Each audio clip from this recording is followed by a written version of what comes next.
content creator. You've got over 15 million views on your YouTube channel. You've got you're touching 300,000 subscribers. You've got a pretty big following on other platforms too. No pun intended. What was the lucky break for you? Unfortunately, it was the videos. One day I talked about how banks were lending out really crazy. I've been trying to get a viral video forever. I've been doing this since the pandemic, and it didn't pop till about 2021. It was about a year and a half into it when I finally had that video of me talking about the auto loan crisis and how the used car market's going to explode and all this other stuff. And I don't know what happened. I made that video. It was like a 10 out of 10. It was very low for YouTube standards. Nobody really cared. Some news company picked it up. It got all over Reddit. It was on Zero Hedge, WallStreetBets. Like, it just shared the hell out of it. I remember waking up. There was like 400,000 views, and then I just started getting subscribers in. Like, people were just pouring in, and that was my one lucky break. But to build my channel, I did some fun stuff. I don't know if you want to go into that. Yeah, I think like on your end, how did you grow? Is it just make good content and hope the viewers come, or what's the strategy? No, I tried that. I actually watched this channel, Think Media. Shout out to them if they're watching. Sean Cannell? Yeah, local Vegas got his place. book over there. Oh, really? YouTube Secrets. A little plug for Sean. Yeah, but it's like when I started, I was like, okay, I'm going to do great content. I'm going to inform people. And all you kept hearing was, target your niche, target your niche. I was like, I didn't have a niche. Like, my niche didn't exist. So I was the first idiot talking about, the automotive business. So I couldn't figure out who am I like? Am I like this guy? Am I like this guy? And I was completely different. I was doing talking head. I was explaining about like how to get lines of credit, how to do dealership business, how to get your rental car license. So I couldn't figure it out. I did about 20 videos and they weren't going anywhere. Maybe one like a few shares, nothing else, and I was kind of getting bummed. And at my dealership, I was always doing marketing on Facebook and YouTube and stuff like that. So I figured, might as well try that with my YouTube channel. So the first video I did was how to get your dealer's license. I put $1,000 behind YouTube ads. I was like, let me just try this and see what happens. First week, 1,000 subs. I was like, oh shit, it's working. And then I read online and all these YouTube gurus, don't ever advertise. You're going to ruin your channel. You're going to ruin your channel. You're going to screw up the algorithm, right? And I was like, but I can't get the algorithm. I can't catch the algorithm unless people don't know who I am. So I was like, let me try it again. So for the next, I'd say about 6 months, I was spending anywhere from $1,000 to $3,000 a month on YouTube ads. I would find channels that were similar like mine, automotive channels, and I would put my stuff as a pre-roll, or I would do discovery ads, which are on the side. When you're watching content, you pop up on the side.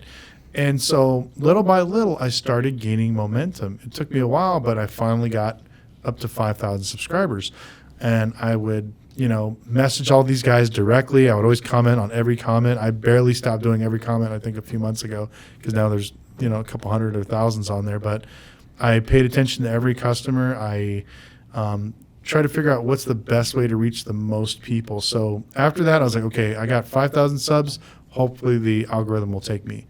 Tried it for 3 months. I think I gained 20 subs. I was so pissed off. And so I started to get on advertising on YouTube, pushing the videos out. And once I got to 10 grand, I took a break again and just see if the algorithm would catch me. And that's when it caught me when I did that car video about the automotive bubble. So would you say someone who's trying to grow on YouTube in 2023, one of the things they could incorporate into their strategy is paid ads? I would definitely say so. I know a lot of people look at it in the wrong way, but at the end of the day, it's just like any other business. How do people find out about your product? Advertising. If you come up with the world's greatest toothbrush, nobody's going to know it unless you put it all over Facebook, Instagram, YouTube, and other social medias. So for me, when I was selling cars, it's the same thing. How do they find me? They got to find on YouTube. So I decided, let me just go ahead and market, do this, kind of build my brand. Because at the end of the day, you and I both know your personal brand is worth more than anything. If you do it right and you spend a little bit of money, it will definitely pay dividends in the long run. Now, don't get me wrong.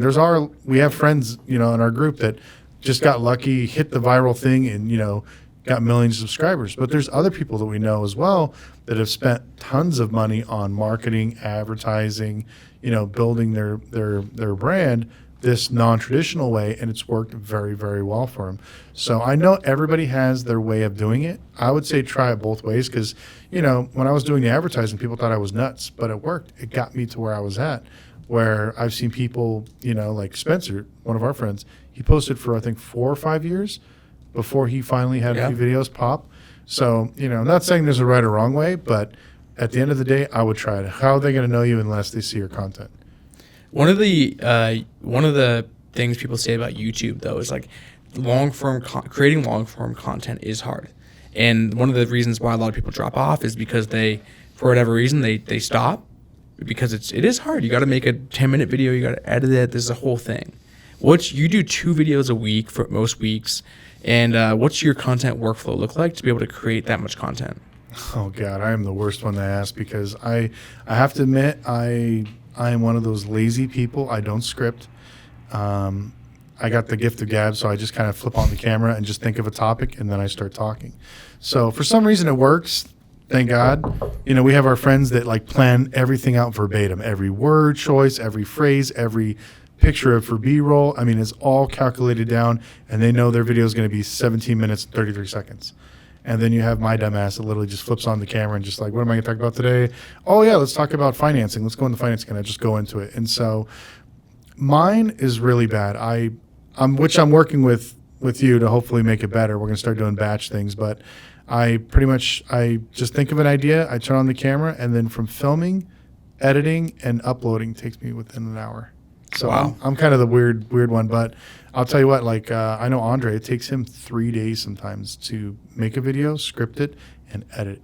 I don't want to be that bad, but I know that like you're helping me with the, you know, trying to get like you said, a system on it where I'm doing batch shooting one day, shoot 4 or 5 videos. I saw Ryan do it, which is really cool. Ryan Pineda, shout out if he's watching. His system was awesome. He would wake up at 8 a.m., get to the office, and just like from 8 a.m. to like 4 p.m. is nothing but videos. And then Tuesday, the next day is like 6 podcasts. And then the rest of the week, they're just editing all of his content. So I know that I've been pretty fortunate with the car market, like kind of crumbling. So I think that's keeping me trending. But one thing I want to tell people, just like in business, you never want to be stagnant. You always constantly want to be moving forward, looking for the next opportunity, and constantly pivoting. So even though I'm still trending upwards, I'm already thinking of like trying to make my channel better with the things we discussed earlier, with, you know, doing the classes, thumbnail guys. I think we use the same thumbnail guy. Helping you guys, or you guys helping me with like learning more about editing and stuff like that. I think that's more important than anything. Is even once you start getting a little bit of success, keep like trying to get better and constantly move towards something better.